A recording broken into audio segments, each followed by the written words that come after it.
নমস্কাৰ প্ৰিয় শ্ৰোতাসকল, আমি পাঠ কৰি আছোঁ এখন নতুন অসমীয়া উপন্যাস ৰাগ গুণগুণ।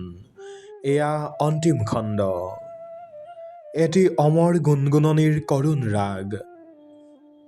আদালতৰ বগা চিৰিকেইটা মুহূৰ্ততে ৰঙা তেজেৰে উপচি পৰিল। চাৰিওফালে থকা মানুহবোৰৰ আনন্দৰ চিঞৰবোৰ হঠাৎ এক ভয়ংকৰ আৰ্তনাদত পৰিণত হ'ল। ৰাগে যেতিয়া গুণগুণক নিজৰ হাতৰ মাজত চম্ভালি লৈছিল, তেতিয়া তেওঁৰ চকুৰ সন্মুখত গোটেই পৃথিৱীখন ঘূৰিবলৈ আৰম্ভ কৰিছিল। গুণগুণৰ সেই শুভ্ৰ সাজযোৰ এতিয়া ৰঙা হৈ পৰিছে। তাইৰ ওঠৰ পৰা এটা নিঃশব্দ প্ৰাৰ্থনা ওলাই আহিছিল। গুণগুণ, চকু মেলা, এনেকৈ যাব নোৱাৰা তুমি। ৰাগৰ কণ্ঠত আছিল এক অমানসিক যন্ত্ৰণা। তেওঁ গুণগুণক কোলাত তুলি লৈ চিকিৎসালয়ৰ দিশে দৌৰ দিলে। তেওঁৰ মনত এতিয়া কোনো আদালত নাছিল, কোনো ৰায়দান নাছিল। আছিল কেৱল এটা প্ৰাণক বচোৱাৰ আকুলতা। ICUৰ বাহিৰত ৰাগে নিথৰ হৈ বহি আছিল। তেওঁৰ গাত এতিয়াও গুণগুণৰ তেজ লাগি আছিল। তেওঁৰ ওচৰত তেওঁৰ সহকৰ্মীসকল, গুণগুণৰ দেউতাক আৰু হাজাৰ হাজাৰ সমৰ্থক আহি গোট খাইছিলহি। সকলোৰে চকু চলচলীয়া। যিজনী ছোৱালীৰ সাহসত আজি সত্যৰ জয় হ'ল, সেই গুণগুণ আজি মৃত্যুৰ দুৱাৰদলিত। ডাক্তৰসকলে ভিতৰত আপ্ৰাণ চেষ্টা চলাইছিল, কিন্তু গুলীটোৱে গুণগুণৰ কলিজাৰ একেবাৰে ওচৰত আঘাত কৰিছিল। মাজনিশাৰ ঠিক আগে আগে ডাক্তৰজনে ওলাই আহি মূৰটো তললৈ কৰিলে। ৰাগে বুজি পালে যে বিধাতাই আজি তেওঁক জিকাইও হৰুৱাই দিলে। ৰাগক শেষবাৰৰ বাবে ভিতৰলৈ মাতি নিয়া হ'ল। গুণগুণৰ শৰীৰত বহুতো নল লগাই থোৱা আছিল। তাই অতি কষ্টেৰে চকুহাল মেলিলে। ৰাগে তাইৰ ঠাণ্ডা হৈ অহা হাতখনত ধৰি হুকহুকাই কান্দি পেলালে। ৰাগদা, নেকান্দিব। গুণগুণৰ মাতটো বতাহত মিলি যাব খোজা এটা সুৰৰ দৰে আছিল। মই কৈছিলোঁ নহয়, মই কেৱল আপোনাৰ জীৱনৰ সেই আধৰুৱা গুণগুণনিটো হ'বলৈ আহিছিলোঁ। মোৰ কাম শেষ হ'ল। আপুনি হাৰ নামানিব। আপোনাৰ কলমটো যেন কেতিয়াও ৰৈ নাযায়। ৰাগে চকুলো মচি ক'লে, তুমি নহ'লে সেই কলমে কি লিখিব গুণগুণ?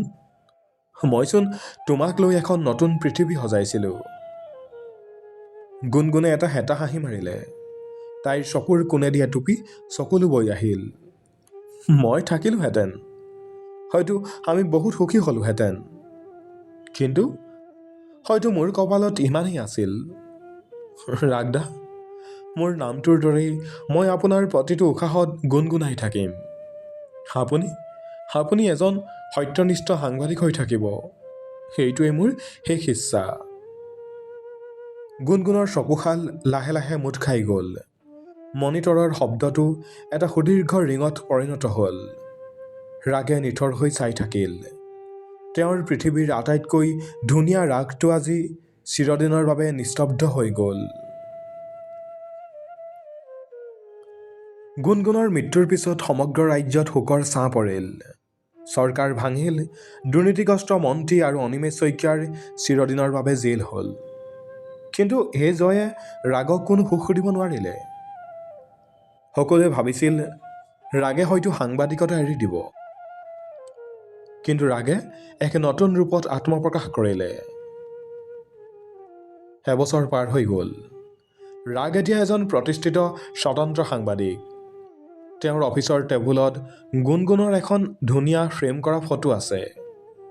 ব্ৰহ্মপুত্ৰৰ পাৰত বহি ৰাগে আজি তেওঁৰ ডায়েৰীখনৰ শেষৰ পৃষ্ঠাতে লিখিলে, আজি এবছৰ হ'ল। চহৰখন আগৰ দৰেই ব্যস্ত। খবৰবোৰ আজিও আহে, আজিও যায়, কিন্তু মোৰ বাবে সময়টো সেইদিনাই থমকি ৰৈছিল।